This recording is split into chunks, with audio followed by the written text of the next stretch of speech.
Hello and welcome to your in-depth horoscope forecast for week commencing the 1st of March for the Sun or the Ascendant. If you've yet to subscribe to my channel, I'd be honoured if you did so now. Please click or tap on the bell notification symbol. If you've ever thought about having a one-to-one with me, a consultation, please see the link beneath this video. You can check out my testimonials.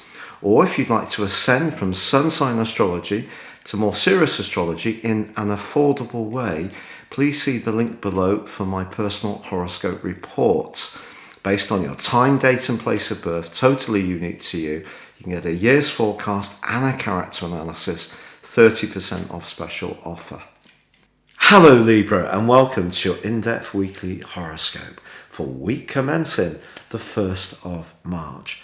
The wonderful news for you is that Jupiter and Mercury are conjoining in your sector of joys. Think about something you're really wishing you'd like to happen and set your intentions. Jupiter is about luck and Mercury is about how we think, and the enthusiasm these two generate in your 5th house of joys comes from your uplifting spirit, and that can be a magnet for positivity towards you. It is also true that when it comes to anything to do with a property matter, the angle between Mars and Pluto on days 1 and 2, which replicates what happened all of last week, can see you very driven to make progress in that area. So if you're doing a do-it-yourself project, something more substantial like fitting a new kitchen or bathroom, redecorating, repairing, because remember, Pluto can be about rejuvenation. It can be very phoenix-like, and it's in your 4th house of the home, and Mars is in the 8th house of the physical property, so where we put the money in. And of course, Mars is about being productive and hard-working. So there could be some positive news about a legacy or an insurance policy too across those 2 days. Now, your ruler Venus continues in the 6th house, very much to do with work, sacrifice, being noble. The Sun's here too. The Sun is about being hardworking, making sure that we're looking after our bodily needs, so our health, fitness and diet. Venus is much more about how we relate to people. It's kind of saying here, don't sweat the small stuff around a relationship issue. But Uranus, the planet of surprises, a very electric influence, is actually linking very well to that Venus position. I think the combination of these two could bring some financial news that you're not expecting. And the way this comes about could be through your work, but the way this comes about can be very, very uplifting because it could come out of the blue. Now, there's a wonderful development for you on Thursday because Mars, the planet of drive and of passion, moves into the sign of Gemini, which shares your air triplicity, going to be with you for 6 weeks. Think back to the 7th of January. Since then, Mars has been going through a tremendously difficult set of very caustic right angle links to the planets in the sign of Aquarius.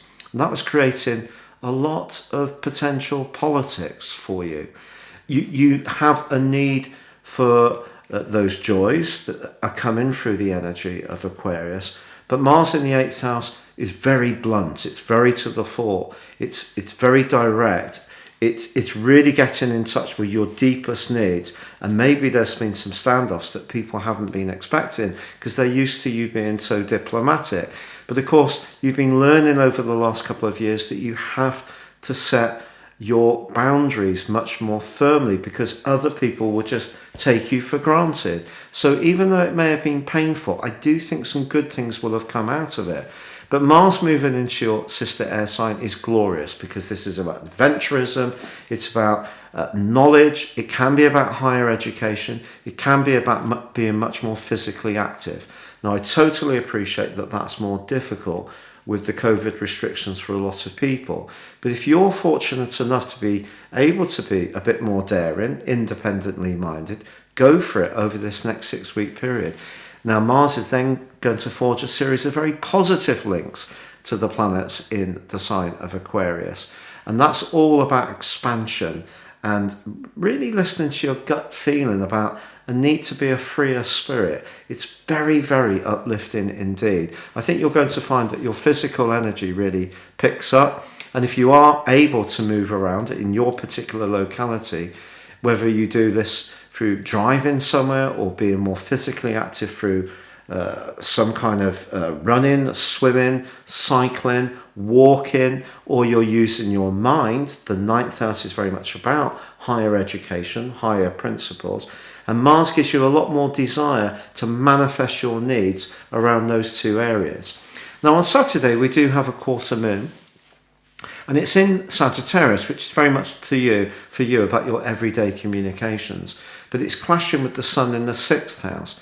When we have a third 6th house quarter moon, it's saying don't do too much, because the 6th house energy of the Sun, less so Venus and definitely less so Neptune, is very much about being productive. It's about being efficient and trying to catch up on tasks and all that good stuff. And the 3rd house really is how we think and communicate, but it rules our nervous system. The 6th house is our body. Overdo it, you're going to end the week, the following week from this one, feeling quite drained. And because Neptune is very close to the Sun at the end of this week and that quarter moon, do set your priorities and tick them off in their order of importance. And if there are some things you don't achieve by the end of the weekend, just let it go.